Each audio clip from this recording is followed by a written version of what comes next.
Hello everyone, welcome to Snehal होरायझॉन.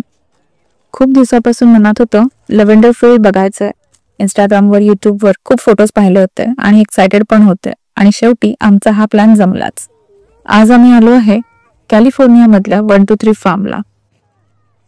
छान अशी संध्याकाळ, थंड वारा आणि लव्हेंडरचा सगळीकडे पसरलेला सुगंध, एकदम फ्रेश आणि रिलॅक्सिंग वाईब आहे. ते 123 फार्म हे सदर्न कॅलिफोर्नियाचं लार्जेस्ट असं सर्टिफाईड ऑर्गॅनिक लव्हेंडर फार्म आहे.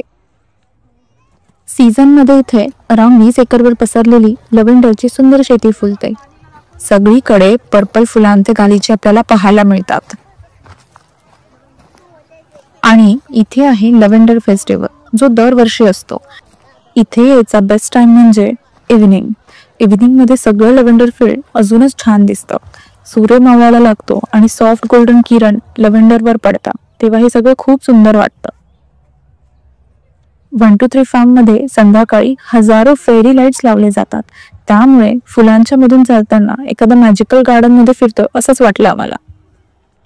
लाईट लागल्यावर सॉफ्ट म्युझिक, कूल हवा आणि लव्हेंडरचा सुगंध, सगळं वातावरण एकदम रिलॅक्सिंग आणि रोमॅन्टिक वाटलं. आणि फूडही असाल तर लव्हेंडर इन्फ्युज फूड आणि ड्रिंक पण खूप सुंदर आहेत. आम्ही ट्राय केलं होतं lavender lemonade, lavender ice cream, lavender sourdough pizza आणि लव्हेंडर चीज. सगळं एकदम ऑर्गॅनिक आणि डिलिशियस आहे. इथे अजून एक छान स्पेशालिटी म्हणजे लाईव्ह म्युझिक. हो, इव्हिनिंगला सनसेट नंतर छान असं लाईव्ह म्युझिक सुरू असतं, त्यामुळे तो वेळ अजूनच खास वाटतो. तर हा होता आमचा छोटासा प्रवास 123 फार्म मधला लव्हेंडर फील्डचा. तुम्हाला लव्हेंडर फील्ड कसा वाटला कमेंटमध्ये नक्की सांगा. आणि स्नेहल होरायझॉनला सबस्क्राईब केले नसेल तर लगेच करा. व्हिडिओ आवडल्यास लाईक आणि शेअर करायला विसरू नका.